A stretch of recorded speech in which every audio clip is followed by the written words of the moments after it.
Hello friend, कैसे हैं आप लोग। और आज के इस वीडियो में हम लोग डिस्कस करेंगे कंपनी रजिस्ट्रेशन प्रोसेस के बारे में कि कंपनी कितने टाइप्स के होते हैं, कौन सा कंपनी आपको रजिस्ट्रेशन करवाने पे किस टाइप्स का बिजनेस करने में आपको बेनिफिट होते हैं, उसके कॉम्प्लाइंसेस क्या क्या होते हैं, टैक्स कॉम्प्लाइंसेस क्या क्या होते हैं, कब आपको उसको रजिस्ट्रेशन करवाना होता है, अगर आप प्रोप्राइटरशिप रजिस्ट्रेशन करवा रहे हैं तो उसमें आपको क्या क्या रजिस्ट्रेशन करवाना कंपलसरी होता है। तो ये सारी चीज़ें आज के इस वीडियो में हम लोग एक एक करके डिस्कस करेंगे, जिससे कि आपको कंपनी रजिस्ट्रेशन के रिगार्डिंग कोई भी क्वेरी होंगे तो ये सारा चीज़ें आपका इसी वीडियो में क्लियर हो जाएगा। तो देखिए, सबसे पहले हम बात कर लेते हैं कंपनी रजिस्ट्रेशन होते कितने टाइप्स के। तो देखिए, नॉर्मली कंपनी जो होते हैं वो नॉर्मली आपको 5 टाइप्स के मिल जाएंगे, जिसमें प्रोप्राइटरशिप रजिस्ट्रेशन होता है, पार्टनरशिप रजिस्ट्रेशन हो गया, आपका एलएलपी हो गया, प्राइवेट लिमिटेड कंपनी हो गया, पब्लिक लिमिटेड कंपनी हो गया, इसके अलावा 1% कंपनी हो गया। इनमें से अगर आप बिज़नेस स्टार्ट कर रहे हैं तो इन्हीं में से किसी एक में आप जाके और बिज़नेस स्टार्ट कर सकते हैं, जिसके बेस पे आपका बिज़नेस आगे चलेगा। तो देखिए, नॉर्मली क्या होता है, अगर हम कंपनी रजिस्ट्रेशन की बात करें तो उसमें आता है, पहला आता है प्राइवेट लिमिटेड कंपनी, जिसमें 2 डायरेक्टर से स्टार्ट होता है। तो जब 2 डायरेक्टर से स्टार्ट होता है तो उसके लिए आपको कंपनी रजिस्ट्रेशन करवाने के लिए क्या क्या रिक्वायरमेंट होता है, ये सारी चीज़ें हम बताते हैं। जैसे आपका सबसे पहले डीएससी बनता है, डिजिटल सिग्नेचर जिसको हम बोलते हैं। जितने भी डायरेक्ट पार्टनर हो डायरेक्टर होंगे, सभी का डिजिटल सिग्नेचर बनेगा कंपनी में। अगर वो पहले से किसी कंपनी में डायरेक्टर है तब उनका डिजिटल सिग्नेचर नहीं बनेगा, और अगर वो फर्स्ट टाइम डायरेक्टर बन रहे हैं तो उसके बेस पे उनको डिजिटल सिग्नेचर कंपलसरी होता है। सेम ऐसा डिन होता है, डायरेक्टर आइडेंटिफिकेशन नंबर। जैसे आप एक बार डिन आपका बन गया, वो हर कंपनी में वो एक ही रहेगा, जिससे कि किसी को भी पता चल सकता है कि आप कितने कंपनियों में डायरेक्टर है, उसके ब्याह पे आपका पता चलता है। सपोज जैसे एक कंपनी, आपने 10 कंपनी बना रखा है और आपने नाम अलग अलग रखा, बट दिन के थ्रू इजीली हम पता कर सकते हैं कि आप कितने कंपनी में और कब से कौन डायरेक्टर है। तो ये सारी चीज़ें दिन से पता चलता है। नेक्स्ट आता है नेम रिजर्वेशन। जैसे आपको जो नेम चाहिए कंपनी का, वो नेम रिजर्वेशन के थ्रू ही पता चल पाता है, तो ये नेम रिजर्वेशन हो गया। फिर उसके बाद आता है प्रिपेयर डॉक्यूमेंट। जैसे आपको सारे डॉक्यूमेंट प्रिपेयर करना होता है, जैसे आपका यहाँ पे आप इसको लेके चलिए, एमओए हो गया, आपका एओए हो गया, ये सारी चीज़ें आपका इसी से ही पता चलेगा। इसमें आपका हम इसको बोलते हैं, इसको जैसे एमओए हो गया, एओए हो गया, ये सारी चीज़ें हम डॉक्यूमेंट प्रिपेयर में करते हैं। उसके अलावा आपका रेंट एग्रीमेंट हो गया, ये सभी चीज़ें आपका इसके थ्रू होगा। उसके बाद फिल इन कॉर्पोरेशन एप्लीकेशन, जिसको हम स्पाइस से फॉर्म बोलते हैं। उसके बाद जो भी फीस और स्टैम्प ड्यूटी जो जानी है, हर स्टेट की स्टैम्प ड्यूटी और फीस अलग अलग होता है, तो उसके ऊपर डिपेंड करता है। किसी स्टेट का 500 है, किसी का 1000 है, किसी का 3000 है। तो ये डिपेंड करता है, हर स्टेट वाइज डिपेंड करता है कि आपकी फ़ीस कितनी जा रही है। उसके बाद आपको कुछ टाइम वेट करना पड़ता है। कुछ टाइम वेट करने के बाद आपका सर्टिफिकेट आपके पास आ जाता है। तो ये हो गया एक प्राइवेट लिमिटेड कंपनी का रजिस्ट्रेशन प्रोसेस की कैसे स्टेप बाय स्टेप हो जाता है। अब हम बात करते हैं प्रोप्राइटरशिप का। प्रोप्राइटरशिप में देखिए, इसमें क्या होता है, आपका इंडिविजुअल के थ्रू ही आपका होता है। सपोज जैसे आप खुद बिजनेस स्टार्ट करना चाह रहे हैं, तो आप अपना पैन कार्ड के बिहाफ पे आप अपना प्रोप्राइटरशिप बिजनेस स्टार्ट कर सकते हैं। इसके लिए कोई फॉर्मल रजिस्ट्रेशन नहीं होता। कोई गवर्नमेंट ने ये नहीं कंपलसरी कर रखा है कि आपका ये रजिस्ट्रेशन हो जाएगा तो आपको प्रोप्राइटरशिप में आ जाएगा। इसके बाद इसमें लिमिटेड लाइबिलिटी की बात करें तो ये अनलिमिटेड होती है। उसके सूटेबल फॉर स्मॉल बिजनेस। जैसे आपका अगर सपोज 10 लाख 5 लाख तक का बिजनेस आपको करना है या 50 लाख तक का नॉर्मली करना है, तो उसके बेसिस पे आप स्मॉल बिजनेस प्रोप्राइटरशिप पे आप रजिस्ट्रेशन करके और आप अपना बिजनेस स्टार्ट कर सकते हैं। इसमें फॉर्मेशन टाइम लगता है। वन से आप एक पोस्ट 30 डेज़ का टाइम लेके चलिए। जैसे आप जीएसटी अप्लाई करते हैं तो जीएसटी में आपका अभी के टाइम पे 7 से 15 डेज़ 20 डेज़ का टाइम लग जाता है। इसके अलावा आप करेंट अकाउंट ओपन करेंगे उसके बेस पे, तो ये टाइम पीरियड होता है। कॉस्ट की बात कर लेते हैं, इसमें सबसे कम कॉस्ट लगता है, क्योंकि इसमें ज़्यादा कॉम्प्लाइंसेस भी नहीं होते और रजिस्ट्रेशन भी नहीं होते, तो ये आपके लिए ईजी होता है। इसके बाद हम बात कर लेते हैं पार्टनरशिप की। पार्टनरशिप के लिए मिनिमम 2 डायरेक्टर्स की रिक्वायरमेंट होती है, 2 पार्टनर्स की रिक्वायरमेंट होता है, जिसके भी आप पार्टनरशिप बना सकते हैं। ठीक है। इसके अलावा रजिस्ट्रेशन की बात करें तो ये पार्टनरशिप एक्ट 9832 के व्याप पे होता है। इसमें सब कुछ जो डीड बनती है उसमें सब कुछ लिखा रहता है कि प्रॉफिट शेयर कैसे रहेगी, लाइबिलिटी क्या रहेगा, डिसीजन मेकिंग क्या रहेगा। ठीक है। पर्सनल लाइबिलिटीज वो डेब्ट हो जाता है। फॉर्मेशन टाइप इसमें आप लेके चलिए 5 से 15 डेज का टाइम लेके चलिए। पहले पार्टनरशिप डीड बनता है। पार्टनरशिप डीड बनने के बाद इसके बाद इसका आपको नोटरी करवाना होता है। 2 टाइप्स होते हैं, एक नोटरी होता है और एक एसडीएम के वहाँ से होता है, सब रजिस्ट्रार के ऑफिस से होता है। तो आप अगर नोटरी के ब्याह पे जाते हैं, नोटरी करवाने के बाद इसके लिए फिर पैन कार्ड अप्लाई करना होता है। पैन कार्ड अप्लाई करने के बाद आपका जब पैन कार्ड इशू हो जाता है, फिर जाके आपका ये पार्टनरशिप डीड रजिस्ट्रेशन होता है। इसकी भी बात करें, ये भी कॉस्ट कम लगता है। आप इसमें कॉस्ट की बात करें तो ये आपका 5 से 7-10K के बीच में आपका हो जाता है। नेक्स्ट हम बात कर लेते हैं एलएलपी रजिस्ट्रेशन के लिए। एलएलपी रजिस्ट्रेशन के लिए दोस्तों देखिए, सबसे इंपॉर्टेंट चीज़ होता है कि आपका कॉम्बाइंड बेनिफिट होना चाहिए पार्टनरशिप और कंपनी का, इसमें होता है ये न्यू कॉन्सेप्ट है, ठीक है।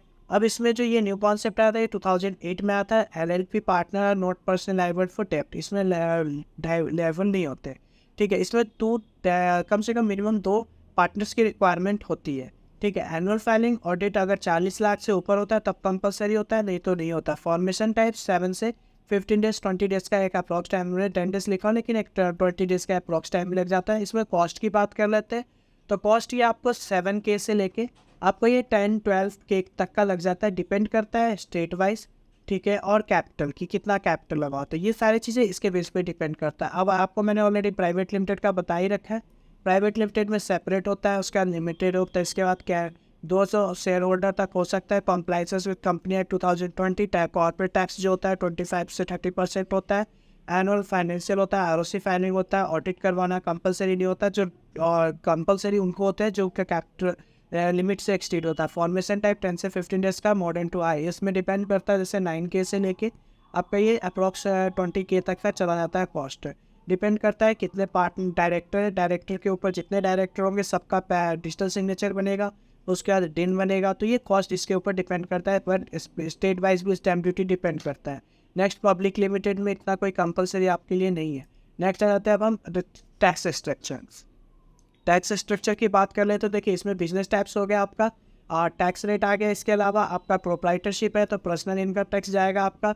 उसके अलावा आपका अगर पार्टनरशिप है तो 30% जाएगा, LLP है तो आपका 30% जाएगा। ये सारी चीज़ें यहाँ पे डिपेंड करता है। कॉम्प्लाइंसेस रिक्वायरमेंट की बात कर लेते हैं, इसमें मिनिमम लाइसेंस रिक्वायर्ड होती है। पार्टनरशिप में पार्टनरशिप डीड बेसिक फाइलिंग हो गया, उसके बाद LLP में एनुअल रिटर्न फाइलिंग होगा। सेम आपका प्राइवेट लिमिटेड और पब्लिक लिमिटेड। प्रोप्राइटरशिप ये मैंने आपको टाइम पीरियड बता दिया है, 1 से 3 डेज में आपका प्रोप्राइटरशिप स्टार्ट हो जाता है। पार्टनरशिप की बात करें 7 से 10 डेज, LLP में 10 से 15 डेज, प्राइवेट लिमिटेड में 10 से 15 डेज और पब्लिक लिमिटेड में ज़्यादा टाइम लगता है। ये मैंने एक प्रॉपर चार्ट बना हुआ है कंपैरिजन के लिए, जिसमें आपको सारी चीज़ें क्लियर हो जाएगा कि क्या क्या रिक्वायरमेंट और कहाँ होता है। आप इसका स्क्रीनशॉट भी ले सकते हैं, जिसके बेसिस पे आपको देखिए अब इसमें आ जाता है। हम आपकी बात कर लेते हैं business pan card.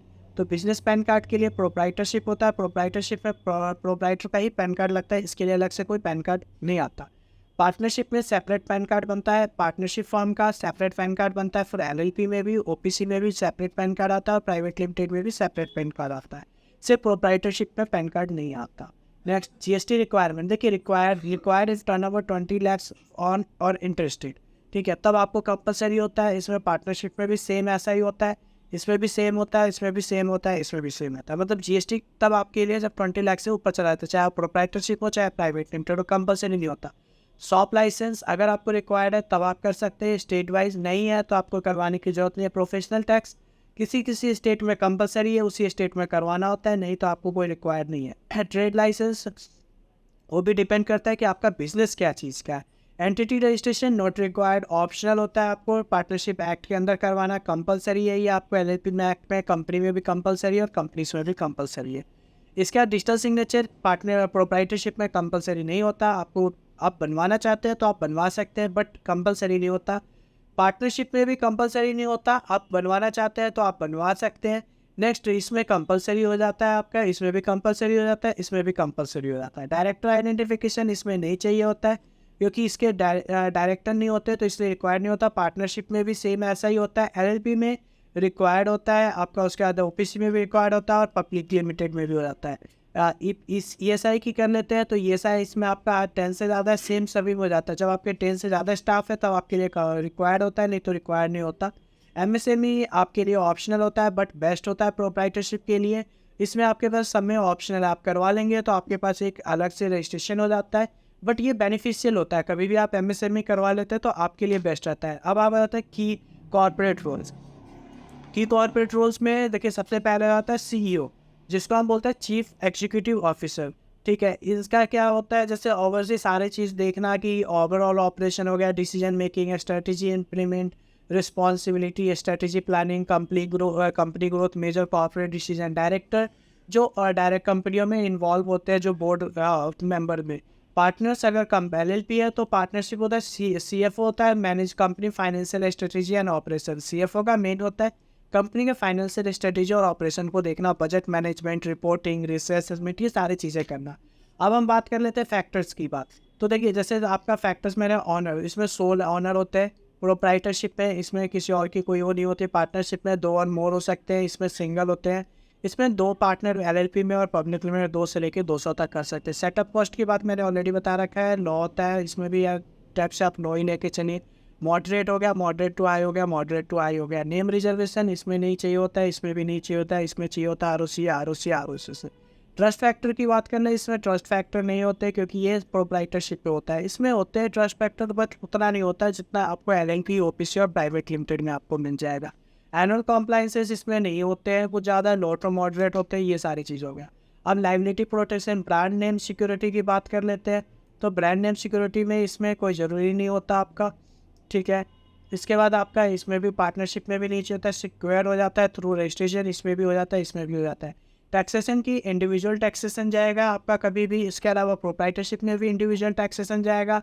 Corporate tax से भी इसमें आपका सिमिलर टू प्राइवेट लिमिटेड होता है। इसमें भी प्राइवेट लिमिटेड और इसमें कॉर्पोरेट टैक्स आ गया आपका, ठीक है। बिजनेस एक्सपेंशन लिमिटेड होता है, मॉडरेट और हाई होता है।